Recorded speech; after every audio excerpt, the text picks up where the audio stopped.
Have you ever been absolutely certain about a memory, only to discover it never happened?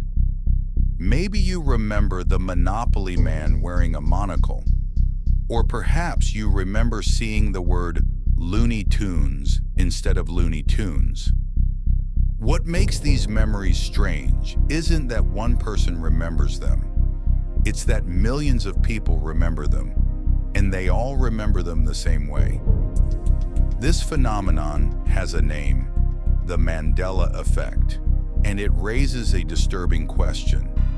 How much of what you remember is actually real? The story begins in 2009. A paranormal researcher named Fiona Broom attended a conference and discovered something surprising. She remembered former South African President Nelson Mandela dying in prison during the 1980s. Not only did she remember it, many other people remembered it too. They remembered news reports, funeral coverage, public mourning. There was only one problem. Nelson Mandela never died in prison. He was released in 1990 and later became president of South Africa. He didn't pass away until 2013. Yet thousands of people were convinced they remembered a completely different reality. This strange experience became known as the Mandela Effect. And since then, people have discovered hundreds of similar examples. One of the most famous involves the Monopoly man. Many people clearly remember him wearing a monocle, a small eyeglass over one eye. But if you look at the actual Monopoly mascot, you'll find something surprising. He never wore a monocle. Not in the original game, not in advertisements, not in official artwork. Yet millions of people remember seeing one. Another famous example involves a popular children's book series. Many people remember it as the Berenstain Bears, with an E. But the actual books are called the Berenstain Bears, with an A. For some people, discovering this feels genuinely unsettling.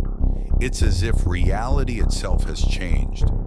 Naturally, theories began to emerge. Some people believe the Mandela Effect is evidence of alternate timelines. Others suggest parallel universes. Some claim we are moving between different realities.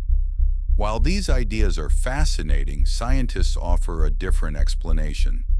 The answer may lie inside the human brain. To understand the Mandela Effect, we first need to understand memory.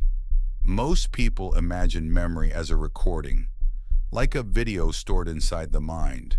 But memory doesn't work that way. Your brain doesn't save perfect copies of events. Instead, it stores pieces. Images, sounds, emotions, details. Later, when you remember something, your brain rebuilds the memory from those fragments, and sometimes it makes mistakes. Psychologists call this memory reconstruction. Each time you remember an event, your brain recreates it. And during that process, details can change.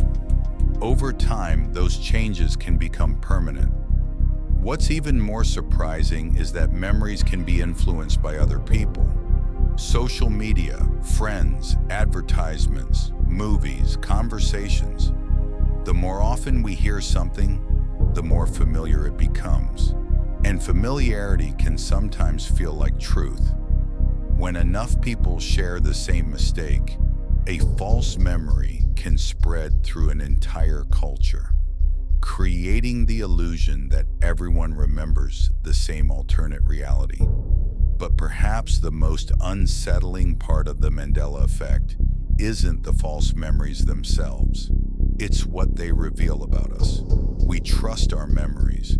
We build our identities around them. We use them to understand who we are and how we got here. Yet the Mandela Effect reminds us that memory is far from perfect. The brain isn't a recording device, it's a storyteller. And sometimes even the storyteller gets the details wrong. So the next time you're absolutely certain about a memory, ask yourself one question. Do you remember it? Or do you simply remember remembering it? This is the dark lens. See beyond the obvious. What memory are you absolutely sure about?